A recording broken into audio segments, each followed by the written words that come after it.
So today we're going to talk about some news that I didn't get to because VCT was going crazy, of course, but we have had some little leaks of things going on like this.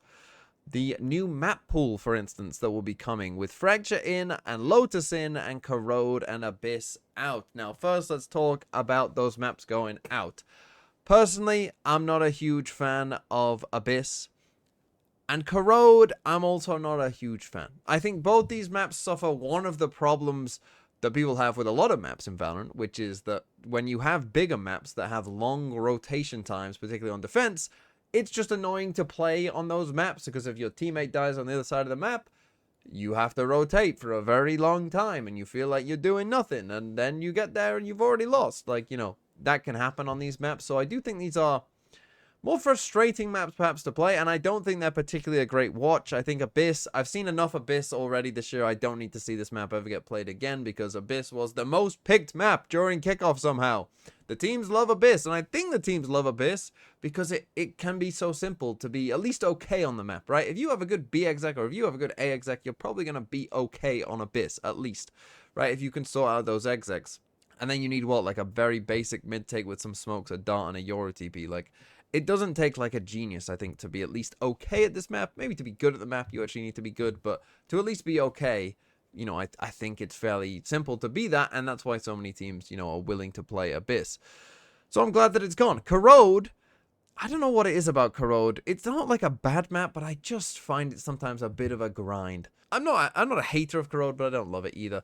Fracture and Lotus, however, well, Fracture is my most favorite map in all of Valorant. I know that's a hot take, but as someone who watches a lot more Valorant than they play, Fracture is amazing to watch, in my opinion. It is, just a lot of fun to watch. Obviously, we are in a meta right now that, Fracture has generally always been that, right? A lot of, like, big execs, a lot of fast-paced stuff going on.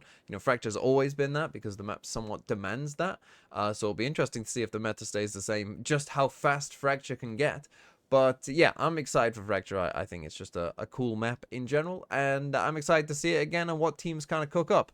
Lotus, I have a bit of a mixed relationship with Lotus because, again, when Lotus is in the map pool, it tends to be the most picked map overall, and I get a bit sick of it sometimes. It's like, oh, another Lotus, more A fights, here we go. I don't think Lotus is a bad map. I think it's generally a pretty good map. I think we've gone from what I would call a pretty bad map pool to a pretty good map pool with these changes, to be honest. I think the map pool will be quite fun for Stage 1 and hopefully London as well. And so, yeah, excited for that. And now it also says here, both Fracture and Abyss, I'm pretty sure this meant to say Lotus, are getting a rework. And actually, we've had a little, maybe sneak preview of some of the Lotus changes. And so for this, we're going to come to Kanga and his little short here about some of the changes that we are getting, and I'm just going to talk you through them. So this is from a video that we got from the Harbor rework. People noticed some differences here to, what is normally going on. So this is current Lotus at the bottom, and you can see we've got some changes here. Now, it looks like they've added some stairs here, right, to this little part here instead of this ledge. This is a general change that they do quite a lot. Main reason, I think, being that it can be a little bit frustrating when someone kind of drops down off this ledge onto a stair and their head position changes quite a lot, quite suddenly. But then this one up here is apparently the closing of this hole. I don't know why they would do that, because this is quite a cool feature, I think, of the Lotus B site. You get Fade Haunts and stuff coming in here, some of the time. I think it's quite cool, this little hole that they have. I hope that they don't get rid of that, because I thought that was quite cool. This is obviously a little bit blurry, so you'll have to bear with me. But basically, the difference is to the Lotus you currently have is that you can't plant basically on kind of this whole side, right? And I think the reason that they will have done this, it makes sense to me, right, is you get these post plants where someone is sat, back here, particularly with an Odin I'm thinking of as well, with the prevalence of the Odin on this map. They sit back here and they just spam, right? And it's very difficult to defuse or get them out of that angle if you're on the spike. Sometimes it is impossible to win if you're like in a 1v1. So I can understand why they would not want that to be a post plant that people particularly play, but this actually could be a pretty big change to Lotus. Like, it means that if you do come to A, I think the post plants are going to become a bit more predictable, you might say, right? Like, because often you are just going to plant over towards this side, and then it's going to be a lot about kind of, you know, in towards tree here and the door. And then next up, you can see just at the top here, you've got kind of this like box or pillar, whatever it is that they have here. This often gets a couple kills in pro play, by the way, when they sit here and there's a smoke here as you're coming towards A. But it looks like, again, the map is a bit blurry, but it looks like it's becoming a full kind of cubby instead. Which, you know, will force you as you're coming out towards A. Maybe they think it's too easy to, maybe they think these A site takes post plants are a bit too easy if they're making these changes, because this again would make it a bit harder, because obviously you can spam the corner of this little pillar that's going to be like this thing here. You can spam the corner of it and kind of kill people through it a little bit. So I guess, yeah, this is going to be turned into a full cubby instead. And the final thing here, you can see that out towards A, it looks like they're simplifying this. It does still look like this is there somewhat, right? You can make the outline of something here, kind of little thing you stand on there. But obviously this is a bit janky and a bit kind of like all over the place. And generally we've seen this in Valorant maps. They tend to just be simplifying things wherever possible. So those are some of the Lotus changes. And again, with Fracture, we don't know yet what's necessarily going to change, but I would expect more changes like this, right? Which is generally the direction they're going in, which is kind of just simplifying like weird angles or weird positions. If you've got like stairs that create weird headshot angles, then, you know, just simplifying that into a ramp or something. Those are the kinds of changes I was expecting on Fracture, not kind of like necessarily big, gigantic, you know, whole map is different type stuff. And then another thing I didn't get to talk about as well was patch 12.03, which had a Gecko buff in it. So Gecko, I mean, since patch 11.8, Gecko has been dead. I mean, even before that, he was a bit dead. His win rate last year in VCT was horrifically bad. It was actually the worst of any agent. It was worse than Breach. That almost never happens. So now they changed, so it's reclaimed timer, so that's how long the actual globules exist in the world for you to go and pick them up, has increased from 15 to 20 seconds. That I don't think is that big of a deal, because I feel like often when you throw the thing, you often know whether you're going to be able to pick it up pretty soon.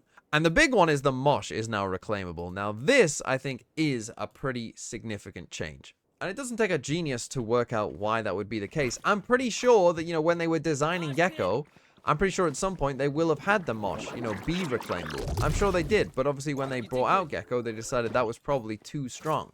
Now, in my opinion, you know, you can just see, I'm here on Bind, right, because it's a map that Gecko gets played on a decent amount, but you can just imagine, like, that this is going to be pretty good. You know, like, let's say we come with the team, you know, you throw a mosh in there to clear a corner or whatever, or you throw it this side, whatever it might be, right? Then you throw a dizzy in here, you know, just to fully check. You know, maybe you smoke this off as well. You come and claim these things, and, you know, you insert someone into shower. It's kind of like Minnie was talking about on Plat Chat, you know, kind of ferrying around a Yoru, you know, to get them set up in good spots. I could see a similar thing on attack with Gecko, right? You just ferry around a Gecko to just bombard them with utility consistently. So you do that, you wait 20 seconds, you come for your exec, you know, you throw this wherever you throw this, right? Whatever it might be. Let's say you throw it there for some lineup. I don't know the lineup, but, you know, you do that. And then you come in onto the site, you know, you do this. You plant the spike with the wingman, all that. You know, and then it's like, okay, we've taken the site, reclaimed the stuff. Wingman's planting. Smokes are down here. Oh, yeah, site's ours. I reclaim this. I come now back into shower, you know, to play post plant. And 20 seconds later, I have another mosh for the spike, right? Like, that's a round that I think you could easily see happening.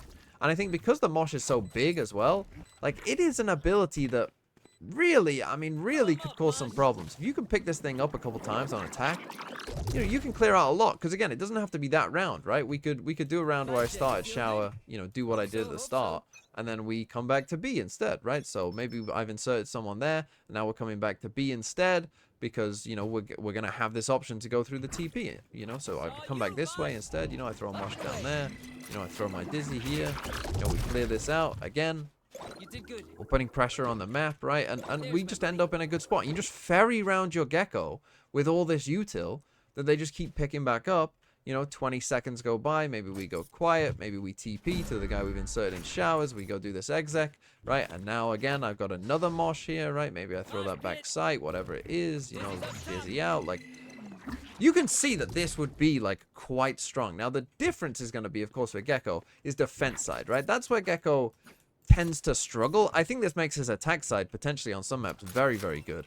Maps like Bind, obviously, I think, are better for Gecko because you can go for, you know, aggressive reclears and stuff, which again, Moshes could be a part of, but will probably be less important overall. It probably won't matter as much because you're not going to be picking up as much, I would have thought, on the defense side, but particularly for the attack side. I mean, that could get like, if you are really good with Gecko, it could get a little oppressive, to be honest, if you come up with a really good plan for it. Now, will that actually happen? Probably not, because I think the pro play usage of Gecko has historically been quite bad. I don't trust them to be good with it, but I'm hoping that's the case, right? I still see anytime someone actually does pick Gecko, I see a lot of rounds go by where they, you know, don't pick up any util. So if they aren't picking up any util, then Gecko is the same that he always was and just terrible, right? So I don't necessarily trust the pro teams to do it, but if someone does do it, I do think it has the chance to be quite strong.